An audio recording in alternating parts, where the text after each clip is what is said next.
दोस्तों अभी जो यहाँ पे कैंडिडेट मैंने आपको दिखाया, अभी ये कुछ कैंडिडेट से मैं बात करने की कोशिश करता हूँ, मतलब बात करता हूँ कैंडिडेट से कि कैंडिडेट को देखते हुए क्या बोलते हैं। ये भी आपका कैंडिडेट तुम्ही आहात का इंटरव्ह्यूसाठी आले, कुठून आलेला आता? ठाणे ठाण्यावरून वसंत बिहार. वसंत बिहारवरून हां. म्हणजे तुम्ही जॉबसाठी अप्लाय हे केव्हा फॉर्म भरले तुम्ही? आता येऊन का पहिले तुम्ही तेच आम्ही QR कोडमध्ये सबमिट केलेले, मग इथं येऊन फॉर्म भरले. फॉर्म भरले? तुम्ही कोणती नोकरी मतलब सोचतात, काय इथे काय डिटेल वगैरे आहे का तुम्हाला? मला रिसेप्शनचं जॉब पाहिजे. रिसेप्शन जॉब पाहिजे तुम्हाला? ओके.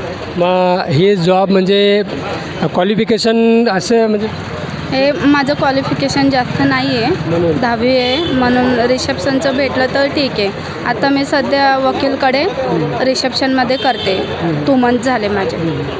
आता ही पहल सचिन कुरेल सर सुरू केलेलं आहे, तुम्हाला कसा वाटतं? बरं आहे, चांगलं आहे? हो, खूप चांगलं वाटते, म्हणून मी त्यांच्या ह्याच्याने आली येतं की मला जॉब भेटावं. बाकीचे पार्टीवाले असतात म्हणजे जे BJP किंवा शिवसेना, त्यांना पण असं करायची गरज आहे का? हो, आहे ना. असं करायला पाहिजे करायला पाहिजे. आहे ना? हो. किती बेरोजगार आहे म्हणतात? ह्या भारतामध्ये भरपूर बेरोजगार आहे, तर त्यांना पण BJP वगैरे त्यांना पण हे सगळं करायला पाहिजे. तुम्ही याच्या आधी कुठे होते? मी याच्या आधी घरीच होती. मी आता जॉब जॉईन केली आहे, तर 2 महिने झाले. आता मी दुसरं शोधते रिसेप्शनचं. काय नाव आपलं? प्रतिभा जयस्वाल. प्रतिभा जाधव. आपण कुठून आले? नागमाटलाडे. नाव काय आपलं? सारिका राणे. कुठून आले आपण? ठाण्यामधून आले. वसंत बिहारवरून. तुम्ही कोणत्या जॉबसाठी आलेले?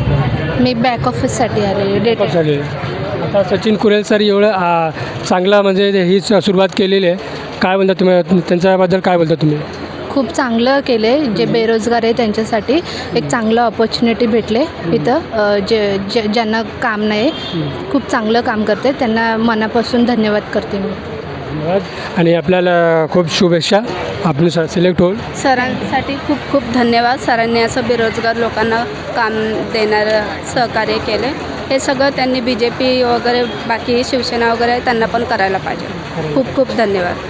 धन्यवाद. तो दोस्तों ये कैंडिडेट थे, अभी इनका नंबर है फिलहाल, तो ये अभी जा रहे हैं और यहाँ पे भी बहुत सारे कैंडिडेट बैठे हुए हैं. तो अभी कुछ कैंडिडेट अभी निकल रहे हैं, मैं उनका इंटरव्यू लेता हूँ दोस्तों, बता दूँ. अभी देखिए ये सर हैं.